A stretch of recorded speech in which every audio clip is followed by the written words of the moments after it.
कर कोल यार्ड से उसे हम लोग बॉयलर में पहुंचाकर स्टीम बनाते हैं और टरबाइन के द्वारा अल्टरनेटर को घुमाकर हम करंट बनाकर भेज देते हैं। साथ ही इसमें वाटर साइकिल कैसे चलता है उसको समझते हैं। ये काफ़ी कॉम्प्लिकेटेड है, लेकिन इसमें एनिमेशन के द्वारा आपको काफ़ी ईजिली समझ में आ जाएगा। देखिए, जो इलेक्ट्रिक पावर प्लांट होता है वो बहुत बड़ा यूनिट होता है। वो लगभग 3-4 किलोमीटर एरिया में फैला होता है, जिसमें से कई खंड होते हैं। हम एक एक पार्ट को सबसे पहले पहुंचते हैं। हमको वहाँ हीट उत्पन्न करना है, स्टीम बनाने के लिए, पानी खौलाने के लिए हमें हीट चाहिए। ये हीट हमें कोयले से मिलती है। अब वहाँ थोड़ा मोड़ा कोयला नहीं चाहिए, बहुत ज़्यादा चाहिए, क्योंकि कोयला घट जाएगा तो बिजली प्लांट बंद होगा और पूरे शहर में बिजली कट जाएगी। इसलिए हम लोग 1.5 मिलियन टन 1.5 मिलियन टन कोयला को रखते हैं, जो 40 दिन का स्टॉक होता है। ये कोयला को हम लोग कोल यार्ड में रख देते हैं। इसे कोल हैंडलिंग डिपार्टमेंट को सौंप दिया जाता है। यहाँ ट्रेन आती है और इस कोयले को यहाँ पर खाली करके डंप करके चली जाती है। कोल यार्ड में जब ट्रेन पहुंचती है तो इस ट्रेन से कोयले को नीचे गिरा लिया जाता है और नीचे इसका स्टोरेज बना रहता है, जो पूरे प्लांट तक लेके जा सकता है। एक एक करके हर एक वैगन से कोयले को गिरा दिया जाता है, रिलीज करके नीचे स्टोरेज में।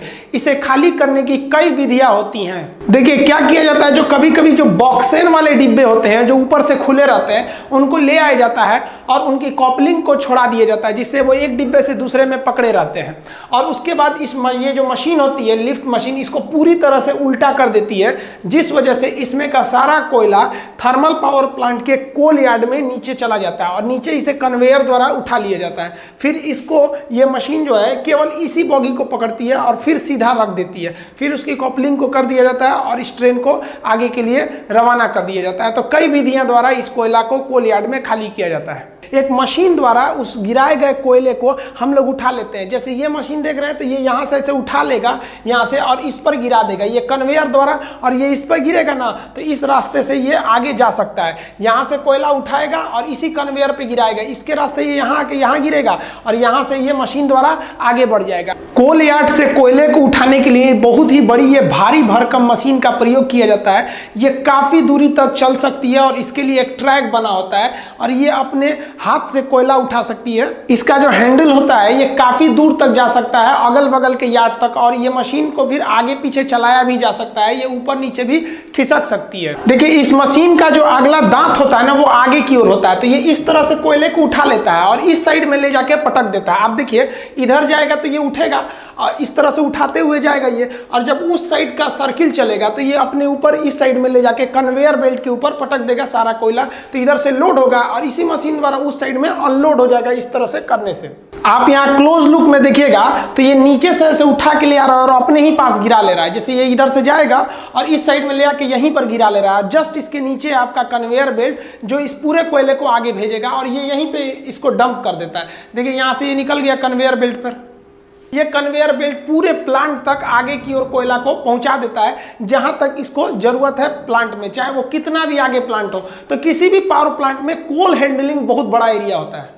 कन्वेयर बेल्ट जो होता है, एक पट्टी होती है, दोहरी पट्टी, जो किसी रोटेटर पर घूमती रहती है। जैसे यहाँ हम कोई चीज को गिराएंगे तो ये इसी पर घूमते रहेगा। अब ये पट्टी यहाँ जाके अंदर हो गई है तो मटेरियल यहीं गिर जाएगा। तो एक ही पट्टी द्वारा हम इसको गिराते रहेंगे। अगर मान लीजिए इससे भी आगे ले जाना है तो एक और कन्वेयर बेल्ट यहाँ लगा देंगे, वो इससे भी आगे ले जाएगा। नहीं तो यहीं पे काम है तो यहीं पे छोड़ देंगे हम। तो ये कन्वेयर बेल्ट जोड़ के हम किसी भी चीज को बहुत आगे तक ले जा सकते हैं। ये जो कोयला होता है इसका कोई आकार ही फिक्स नहीं होता है, ये बड़ा भी हो सकता है, छोटा भी हो सकता है। तो इस कोयला को इस कन्वेयर बेल्ट के माध्यम से आगे भेजते हैं हम लोग क्रशर मशीन में।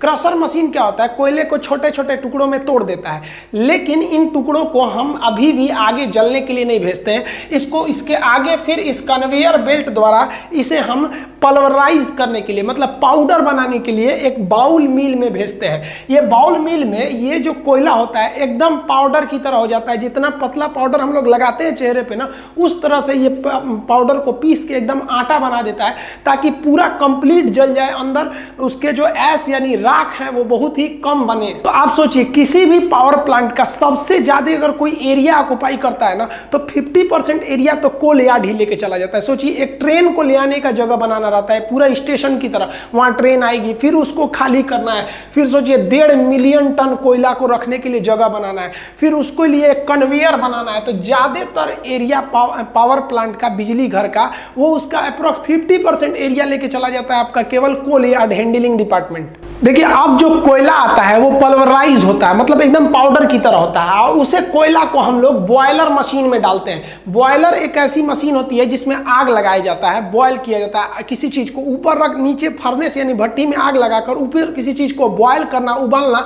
बॉयलर कहलाता है। तो इस बॉयलर में कभी भी हम लोग बड़े बड़े कोयले को नहीं डालते हैं, बल्कि वो पल्वराइज कोयले को डालते हैं पाउडर की तरह। जैसे इसमें पाउडर की तरह डालते हैं, ये कोयला यहाँ पर जलने लगता है।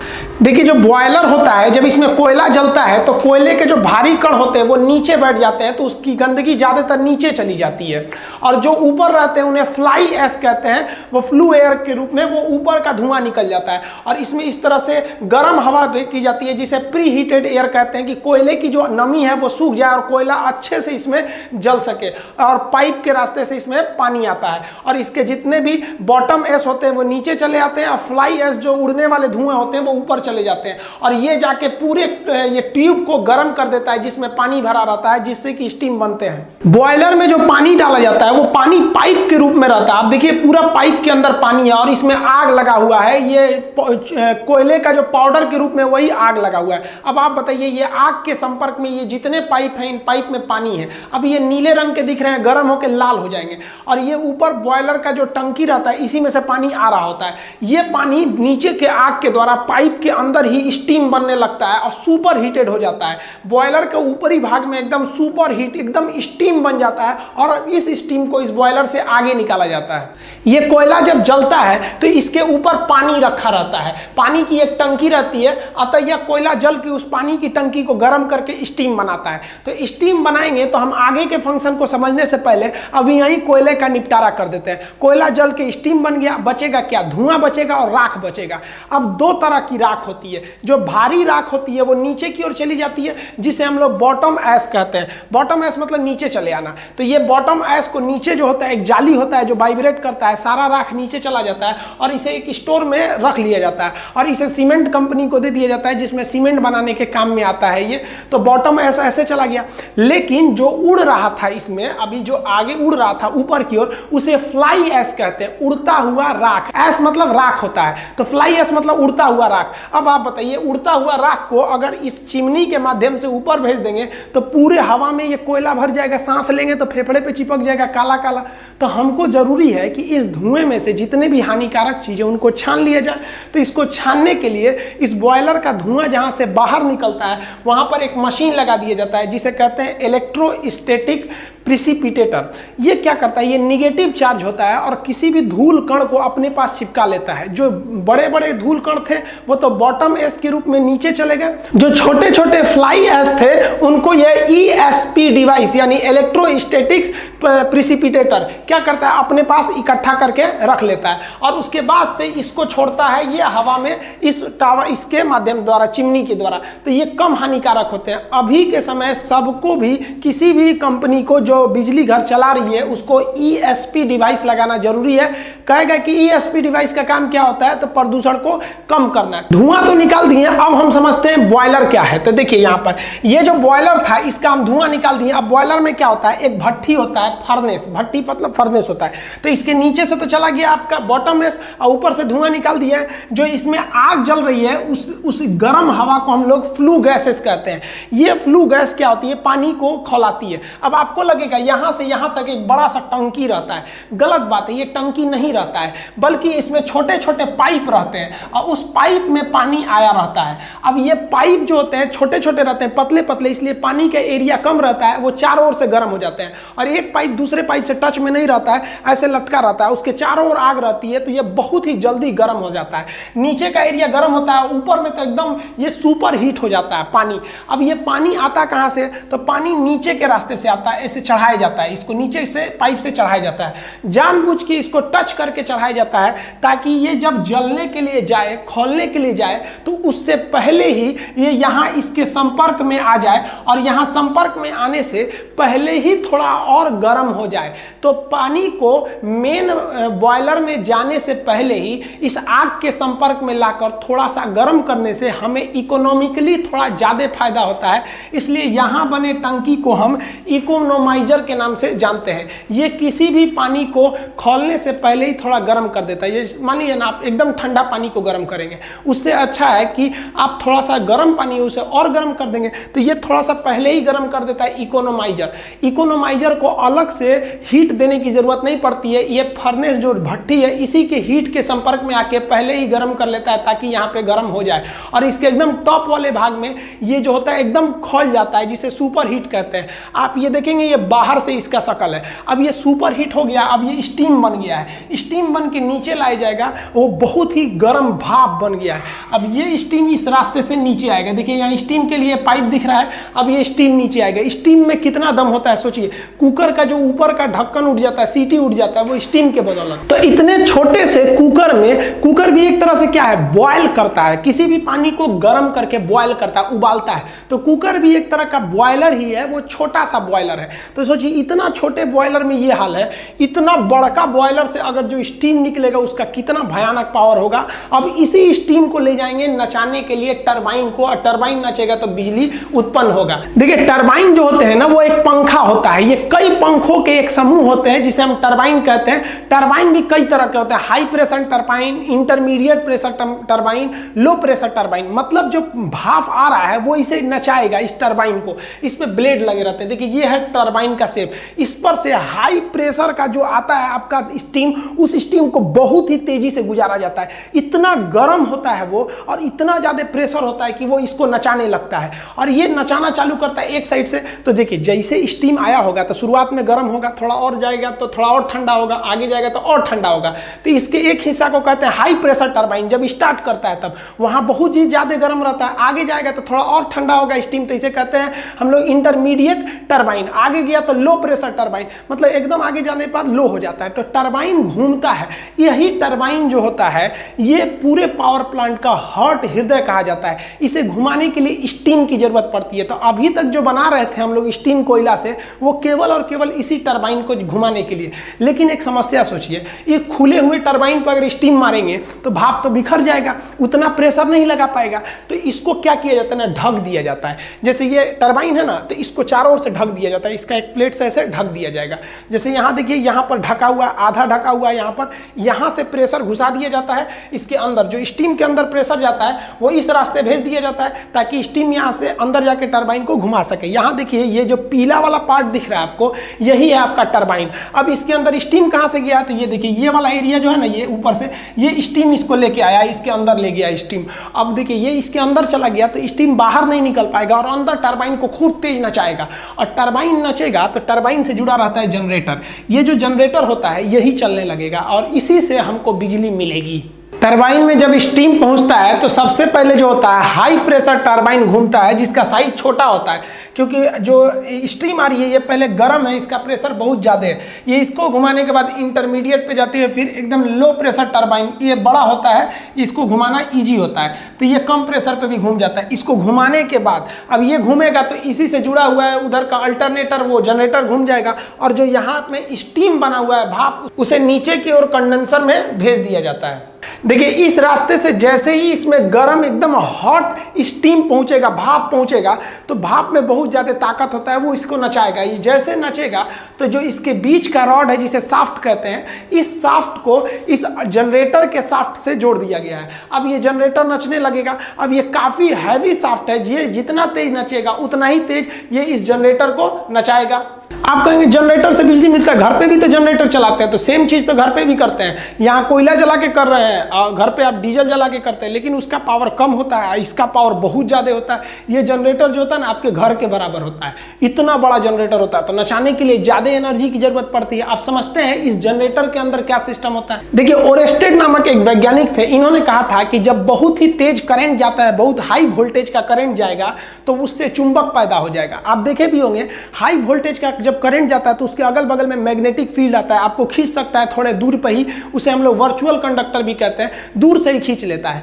तो फैराडे नामक वैज्ञानिक ने दिमाग लगाया, कहा कि ससुरा जब इलेक्ट्रिसिटी से, करंट से चुंबक पैदा हो सकता है तो चुंबक से करंट क्यों नहीं पैदा हो सकता है। तो इन्होंने इसी सिद्धांत को घुमाकर कोशिश किया। इन्होंने कहा कि जब करंट जा रहा है तो चुंबक बन रहा है, तो एक काम करते हैं, हम चुंबक को ले जाते हैं, करंट बनेगा। तो ये क्या किए, एक तार को बीच में रख दिए यहाँ पर ऐसे, और इसके साइड में ना इसे चुंबक ले जा रहे थे। ये इसको ले जाने से ना इसमें बिजली बन ही नहीं रहा था। कहे कि चुराई तो उल्टा काम काहे नहीं कर रहा है। अब इनको दिमाग काम नहीं कर रहा था, ऐसे तार था, इसमें ऐसे चुंबक ले जा रहे थे, तो इनका काम ही नहीं कर रहा था। तो एक बार क्या किए इन लोग ना कि ये चुंबक को ना घुमा के, इसके अंदर जो चुंबक चारों ओर लगा के, और अंदर का जो तार था ना उस तार को राउंड नचाना चालू किए। जैसे ये कॉइल है ना, ये कुंडली, तो इसको ये राउंड नचाना चालू किए। राउंड नचाने से ना यहाँ पे बिजली मीटर लगा के, अमीटर लगा के नाप लिया गया कि भाई करंट पैदा हो गया।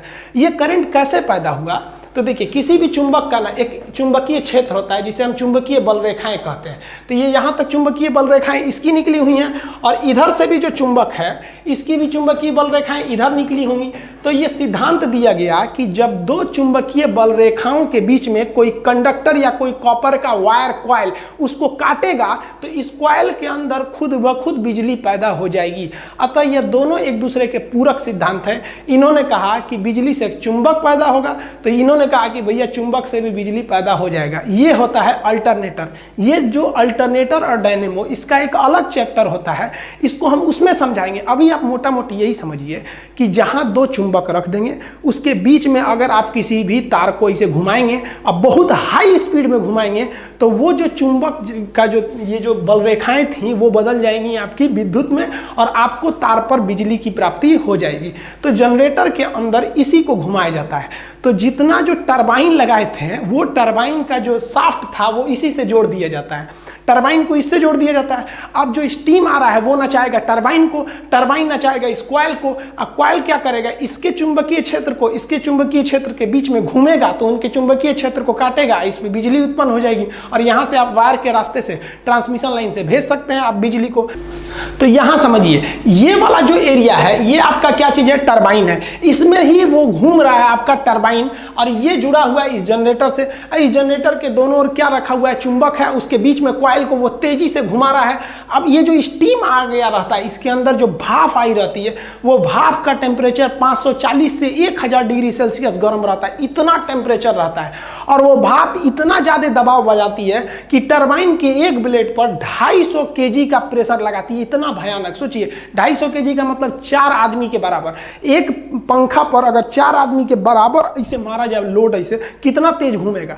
तो इतना तेज प्रेशर से वो टरबाइन नचता है। अब ये टरबाइन आगे जुड़ गया रहता है इस जनरेटर से, जनरेटर को ही, जनरेटर के अंदर के भाग को हम लोग अल्टरनेटर कहते हैं। जैसे ये देखिए टरबाइन है, ये अंदर अंदर जुड़ा हुआ है इस वाले जनरेटर के हिस्सा से, ये अल्टरनेटर हो गया यहाँ पर। अब ये अल्टरनेटर जो होता है घूमता है 3000 आरपीएम, यानी राउंड पर मिनट, 1 मिनट में 3000 बार घूम जाता है, जिससे कि चुंबकीय फ्लक्स कटने लगते हैं और बिजली बनने लगता है। जैसे देखिए ये है आपका टरबाइन, इस टरबाइन में स्टीम आया होगा और वो स्टीम घुमाया होगा। ये है शाफ्ट, शाफ्ट उसको कहते हैं जिस पर कोई भी चीज घूम रही होती है।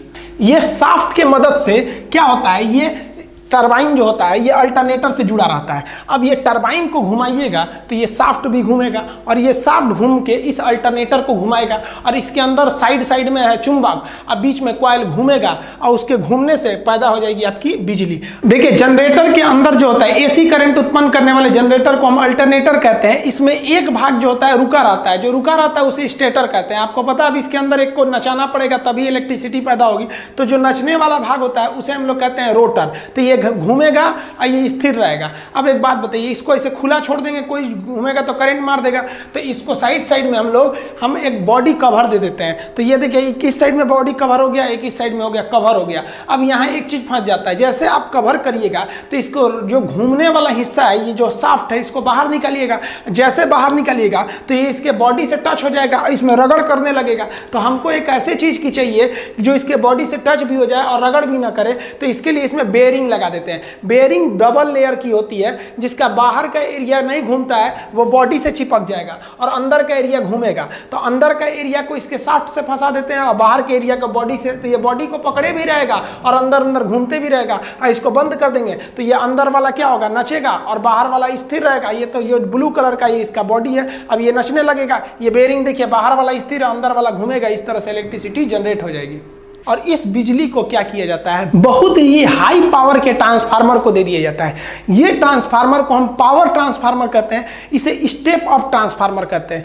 ये ट्रांसफार्मर उस पैदा हुए बिजली को ज्यादा दूर तक भेजने के लिए इसके वोल्टेज को बढ़ाकर 2,20,000 वोल्ट यानी 220 kV से भी ज्यादा कर देते हैं। अब ये इस ट्रांसफार्मर पे डिपेंड है कि कितना वोल्टेज कर रहा है, और तब उसको क्या करते हैं, ये बड़े से ट्रांसफार्मर इसके पावर लाइन के द्वारा, ट्रांसमिशन लाइन द्वारा आगे की ओर भेज देते हैं। ये तो हम आपको इसके बारे में पूरी कंप्लीट जानकारी बता दिए हैं कि कैसे बिजली को भेजा जाता है, इसका A to J पार्ट आइए भेज दिया जाता है। इसीलिए जिस गांव में बिजली बनती है उस गांव के ट्रांसफार्मर से उस शहर को बिजली नहीं दिया जाता है। क्यों नहीं दिया जाता है, क्योंकि यहां से जो बिजली निकल रही है 2,20,000 वोल्ट पे निकली है। किसी के घर में दे दीजिएगा उड़ जाएगा, तो उसके घर को ना देके इसे दूसरे जगह ट्रांसफर कर दिया जाता है उस बिजली को। अब एक चीज आप सोचिए कि जो स्टीम बना था भाप, उसे दूसरा भफवा कहां गया। भाप तो आया था इस टरबाइन के अंदर में, भाप गया कहाँ, निकला ही नहीं। तो ये भाप जो है, अगर आप इसे ठंडा कीजिएगा तो पानी बन जाएगा, और इसी पानी को अगर हम वापस बॉयलर में भेज देता, हमें पानी की बचत हो जाएगी। तो क्या किया जाता है, ये जो टरबाइन घूम रहा होता है, इसके नीचे एक बहुत बड़ा एक तो हम लोग बना लेते हैं, कंडेंसर का टब बना लेते हैं। उसी में उस ट्यूब में ले जाके भर दिया जाता है इस भाप को, ताकि वो ठंडा हो जाए और दोबारा पानी बन जाए। तो इसके नीचे एक चेंबर रहता है जिसे हम कहते हैं कंडेंसर। वो कंडेंसर जो होता है इसे ठंडा कर देता है। ठंडा करने के लिए हम एक कूलिंग टावर का प्रयोग करते हैं। ये जो आप इसके ऊपर से देख रहे हैं, ये धुआं नहीं निकल रहा है, जो भाप आया है वही निकल रहा है। तो एक बात बताइए, भाप को हवा में भेज दीजिएगा तो ये पानी बन जाएगा, तो फायदा क्या है। तो इसको हम लोग ठंडा करके दोबारा यूज कर लेते हैं इस कूलिंग टावर की मदद से। देखिए धुआं निकलता है इसके मदद से, ये है आपका चिमनी, ये जुड़ा रहता है आपका बॉयलर से, यहां से धुआं निकलता है, और ये जो है ना, ये आपका कूलिंग टावर, ये ठंडा करता है उस भाप को। ये कैसे करता है तो समझिए ध्यान से। इसके नीचे का भाग आप देखिए जाली के समान है, इसमें से नेचुरली ठंडी हवा जाती है। अब ये किस प्रिंसिपल पे काम करता है, तो देखिए ये जो कूलिंग टावर है इसके दो हिस्से होते हैं। जो स्टीम आया है उस स्टीम को पाइप के माध्यम से इसके ऊपर चढ़ा देते हैं। ये पाइप से चढ़ गया ऊपर में स्टीम भाप, और वो भाप जब ऊपर चढ़ेगा तो उतना देर में वो ठंडा हो चुका रहेगा, क्योंकि बहुत दूर से निकला है वो बॉयलर से, ठंडा हो जाएगा। तो इसे फुहारा द्वारा नीचे की ओर गिराते हैं। जब फुहारा द्वारा नीचे की ओर गिराते हैं तो ये पानी ये और ठंडा होने लगता है। और चिमनी के नीचे जो खोखला एरिया होता है, देखिए ये यहाँ से क्या होती है, ठंडी हवा ऊपर जाती है। तो ऊपर से स्टीम नीचे आ रहा है और नीचे से ठंडी हवा ऊपर जा रही है, बस ये दोनों मिलकर पानी बन जाते हैं। और नीचे इसके जो बेसिन होता है, जहाँ ये पानी जमा रहता है, वहां पर ये जमा हो जाते हैं, और इसी पानी का हम दोबारा यूज कर लेते हैं, जिसे हम वाटर साइकिल कहते हैं। ये सबसे जरूरी होता है किसी भी पावर प्लांट में वाटर साइकिल को समझना। तो ये जो कूलिंग टावर है, इसमें हम लोग स्टीम को नीचे से नहीं भेजते हैं। जो टरबाइन से बचा हुआ स्टीम नीचे गया था, उसे मोटर की मदद से खींच के हम लोग इस कूलिंग टावर से बीच से गिराते हैं। ये खोखला होता है, और ये जब नीचे आता है तो एयर के संपर्क में आके पानी बन जाता है, और ये बेसिन में जमा हो जाता है। लेकिन 100% पानी नहीं बन पाता है।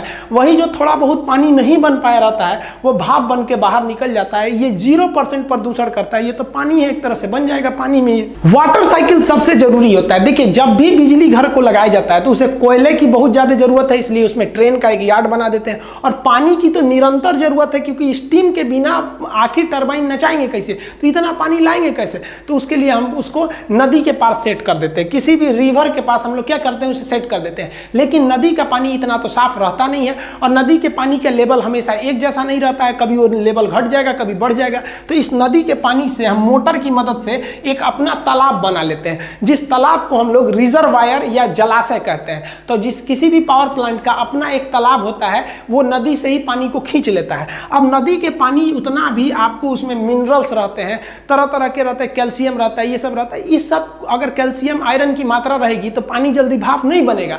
तो क्या किया जाता है, उस पानी को हम डीमिनरलाइज कहते हैं। तो डीमिनरलाइज करने वाले प्लांट को हम डीएम प्लांट कहते हैं। तो ये रिजर्वायर से हम इसको डीमिनरलाइज करके उसमें केवल H2O छोड़ते हैं उस पानी में, और ये पानी को हम क्या करते हैं, यहाँ से भेज देते हैं हम लोग ये कूलिंग टावर के नीचे बेसिन में।